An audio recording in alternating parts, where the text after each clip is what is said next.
So in this next part, we're going to look at some hand-eye coordination and some throwing. What I've got here is I've got a few Skittles and bean bags for I guess some picking up and throwing, but you don't need all these things. If you don't really have access to this, you can certainly use some empty bottles or some balled up socks.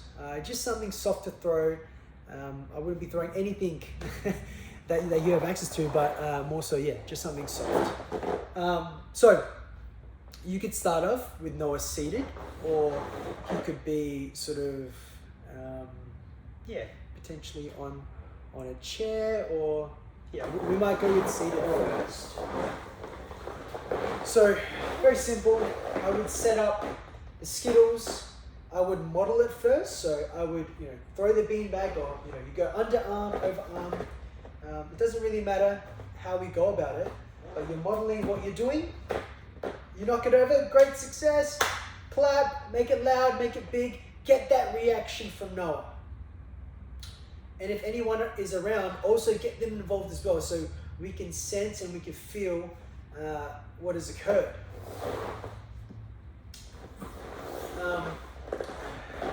From here, I would give him the beanbag, get him to try it, and again, repeat that pattern of if he knocks it, celebrate, make it loud, make it clear that he's successfully knocked it over.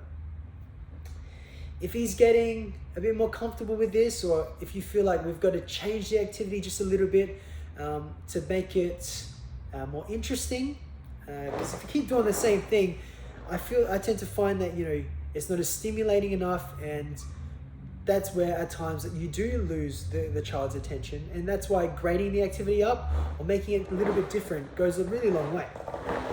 So another way that you could change this activity is you could add the gym ball.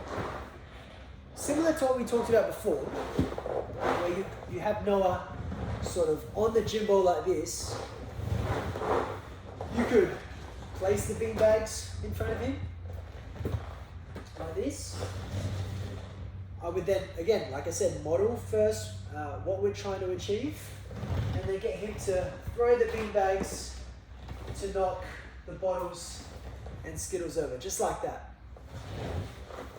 In this activity, we are working on that hand-eye coordination and that ability to, look, get that field of view, and then throw, and knock over that target. But again, this is another activity for Noah to explore, for him to engage in.